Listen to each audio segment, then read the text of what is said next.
तो हरियाणा में 5 अक्टूबर को मतदान है। सभी सियासी पार्टियों ने प्रचार प्रसार में अपनी पूरी ताकत झोंक दी है। इस चुनाव में हरियाणा कांग्रेस को बहुत उम्मीदें हैं। हरियाणा में जीत का क्या है कांग्रेस का प्लान, इन सभी मुद्दों पर हमारे सहयोगी मोहित राज दुबे ने बात की हरियाणा कांग्रेस के दिग्गज नेता और पूर्व सीएम भूपेंद्र हुड्डा से।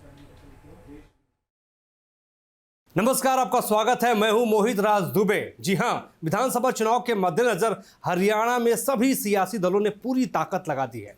कांग्रेस, भारतीय जनता पार्टी या दूसरे दलों की बात कर लें, लेकिन मुख्य मुकाबला अगर देखा जाए तो भारतीय जनता पार्टी और कांग्रेस के बीच में है। और इस चुनावी रण में जो है एक ऐसा चेहरा है जो हरियाणा के भीतर कहते हैं जिस ओर सियासत चलती है उस ओर हुड्डा साहब भी चलते हैं, और हुड्डा साहब के बिना पत्ता भी नहीं हिलता है हरियाणा के भीतर। जी हां, आज हमारे खास मेहमान भूपेंद्र सिंह हुड्डा साहब हैं। 10 सालों तक मुख्यमंत्री आप रहे। आपका सर स्वागत है धन्यवाद। हमारे चैनल पे इस बार भी आप ही का चेहरा दिखाई दे रहा है। कई चेहरे हैं लेकिन आप ही का चेहरा दिखाई दे रहा है। क्या मुद्दे होंगे इस विधानसभा चुनाव में? देखो, मुद्दे हैं बहुत, लेकिन मुख्य तौर पे बेरोजगारी है, महंगाई है, कानून व्यवस्था है, और जो विकास ठप हो गया है वो है, सड़कें टूटी पड़ी हैं, कोई भविष्य दिखाई नहीं दे रहा, और प्रदेश कर्जे में डूबता जा रहा है। प्रदेश की बात आप कर रहे हैं, कर्जे में डूबता जा रहा है, बेरोजगारी की आप बात कर रहे हैं। किसानों का एक बड़ा आंदोलन हरियाणा के भीतर हुआ। किसानों ने अपने हक को लेकर सिंघू बॉर्डर की बात करें, टिकरी बॉर्डर की बात करें, वहाँ पे वो प्रदर्शन करते हुए नजर आए। हुड्डा साहब भी उस प्रदर्शन में कई बार किसानों के साथ नजर आए। इस बार इस चुनाव में कितना बड़ा मुद्दा है? मुद्दा तो है ही, क्योंकि 3 जो कानून लेके आए थे वो किसानों के हित में नहीं थे। इस वास्ते किसानों ने आंदोलन किया और 1 साल तक लगातार आंदोलन करते रहे, जिसमें बहुत सारे शहीद हुए, 700 से ऊपर किसान, उनकी जान गई बॉर्डर पे। तो मजबूरन 1 साल के बाद सरकार को वापस लेने पड़े। और एक जो बात थी एमएसपी की लीगल गारंटी, वो अभी मांग बाकी है। और जैसे कांग्रेस ने वायदा किया था रायपुर में, अगर केंद्र में कांग्रेस सरकार आएगी तो लीगल गारंटी और स्वामीनाथन C2 फार्मूले पे एमएसपी दी जाएगी। अगर किसानों की बात करें तो किसानों का नेता भूपेंद्र सिंह हुड्डा को माना जाता है। किसानों को लेकर आप मुखर भी रहे हैं, किसानों को लेकर आपने काम किया है। आपको याद होगा 2002 में एक आपने यात्रा की थी, जिंद से लेकर दिल्ली तक यात्रा की थी, कंडेला कांड हुआ था। उस यात्रा का मकसद क्या था, उसका समाधान कैसे निकाला था? देखिए, उस टाइम जो है उस तत्कालीन सरकार ने कहा था हम बिजली के बिल ना मीटर होगा ना मीटर रीडर होगा, इस किस्म के वायदे किए थे झूठे।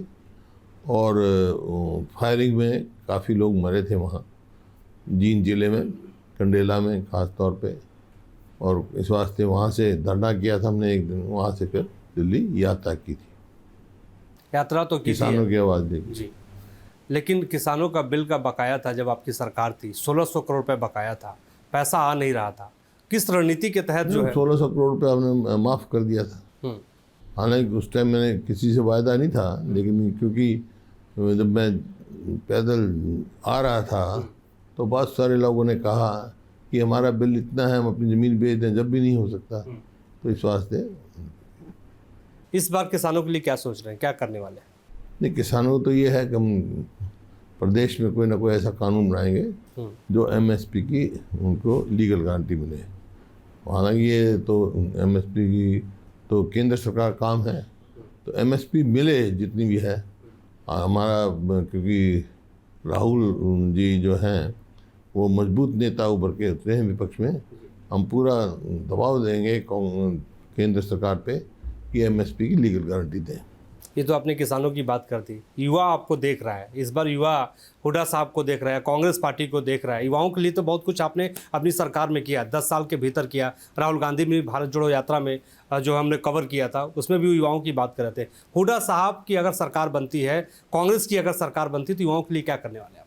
देखिए, युवाओं की बेरोजगारी जो है, जो 2014 में जब हमने सरकार छोड़ी, उस टाइम हरियाणा प्रति व्यक्ति आय में, प्रति व्यक्ति निवेश में, कानून व्यवस्था में, नौकरी देने में और खेल और खिलाड़ियों में पूरे देश में नंबर 1। अब 10 साल इनकी सरकार रही, 5 साल पहले बीजेपी की और 5 साल के करीब बीजेपी और जेजेपी की गठबंधन की सरकार है। अब हरियाणा नंबर 1 है बेरोजगारी में और महंगाई में। कानून व्यवस्था की स्थिति है, सोशल प्रोग्रेसिव इंडेक्स होता है एक सेंट्रल गवर्नमेंट का, उसमें हरियाणा को असुरक्षित प्रदेश बता रखा है, माना है, क्योंकि ऐसा प्रतीत होता है सरकार है ही नहीं, कानून व्यवस्था नाम की बिल्कुल चरमरा गई है। और खेल और खिलाड़ी को तो आप देख रहे हैं, हमारी बेटियों को, पहलवान बेटियों को अब तक न्याय नहीं मिला। तो ये आपके सामने है, ये मुद्दे बने। इसी सवाल पे मैं आने वाला था। पहलवानों का एक बड़ा प्रदर्शन जंतर मंतर पे हुआ, आपने लगातार मांग की, प्रियंका गांधी गई, राहुल गांधी ने लगातार मांग की कि उनके साथ इंसाफ होना चाहिए, लेकिन उसी में से एक बेटी, खासतौर पे हम विनेश फोगाट की बात करें तो आपकी पार्टी से चुनाव लड़ रही है जुलाना विधानसभा से, उनके लड़ने के पीछे की क्या रणनीति थी आपकी? नहीं, उनकी रणनीति कुछ नहीं, जो उनका इसमें ओलंपिक्स में गई थी और वहाँ सिल्वर मेडल उनका डिक्लेयर हो गया था, गोल्ड मेडल की उनकी थी, वो गोल्ड मेडल आना था, लेकिन उनको न्याय नहीं मिला। क्या हुआ कि 100 ग्राम वजन ज़्यादा हुआ, कोई बहुत ज़्यादा वो नहीं था। तो मेरे को लगता है कि उनको सही गाइडेंस नहीं मिली, प्रॉपर उनके ऊपर ध्यान नहीं दिया गया, नहीं तो वो गोल्ड मेडल लेके आती। तो हताश हो गई थी वो। तो उस समय मैंने कहा था भाई हमारी तो मेजॉरिटी नहीं है, इतने विधायक नहीं हैं, अगर हमारे होते तो इनको कंसोल करने के लिए हम इनको राज्यसभा में भेज देते। कोई बात नहीं, जब वो वापस आई मेरे को मिली तो मैंने बताया भाई आप, क्योंकि 30 साल की हो गई वो, आप के क्या भविष्य है, तो वो समझती थी कुश्ती में अब उनका भविष्य नहीं है। मैंने तुम्हारी इच्छा है, तो उन्होंने इच्छा जाहिर की, चुनाव लड़ा दिया।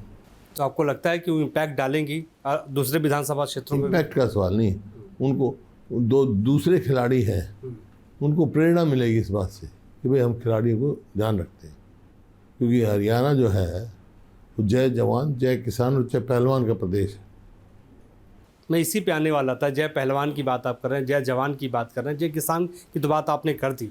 अग्निवीर एक बड़ा मुद्दा रहा है, आप भी उठाते रहे, दीपेंद्र हुड्डा भी उठाते रहे, राहुल गांधी भी उठाते रहे। अग्निवीर कितना बड़ा इम्पैक्ट डालेगा इस बार हरियाणा के चुनाव? हरियाणा पे बहुत ज़्यादा इम्पैक्ट डालेगा, क्योंकि अग्निवीर जो है वो 4 साल फौज में रहे और वापस चले जाए, ना पेंशन मिले, ना और कोई उनको सुविधा मिले, ना शहीदी का दर्जा मिले। तो ये बड़ा अन्याय है, युवाओं के साथ, भविष्य के साथ खिलवाड़ है। हर साल हरियाणा से 5000 जवान भर्ती होते थे, ये अग्निवीर के आने के बाद उनकी संख्या जो है घट के 250-300 हो गई। तो मतलब आप उससे अंदाज़ा लगा सकते हो हरियाणा को तो सबसे ज़्यादा नुकसान हुआ इस बात से, क्योंकि हरियाणा की पॉपुलेशन कुल 2% है देश की, लेकिन हर 10वां जवान फौज में हरियाणा का है। वो सेवा दे रहा है, वो बॉर्डर पे डटा हुआ है, इसमें बॉर्डर पे डटा हुआ है, इसमें कोई दो राय नहीं है। बिल्कुल आप सही कह रहे हैं। न्यूज नेशन अब व्हाट्सएप पर खबरों की ताजा अपडेट के लिए न्यूज नेशन के इस QR कोड को स्कैन करें।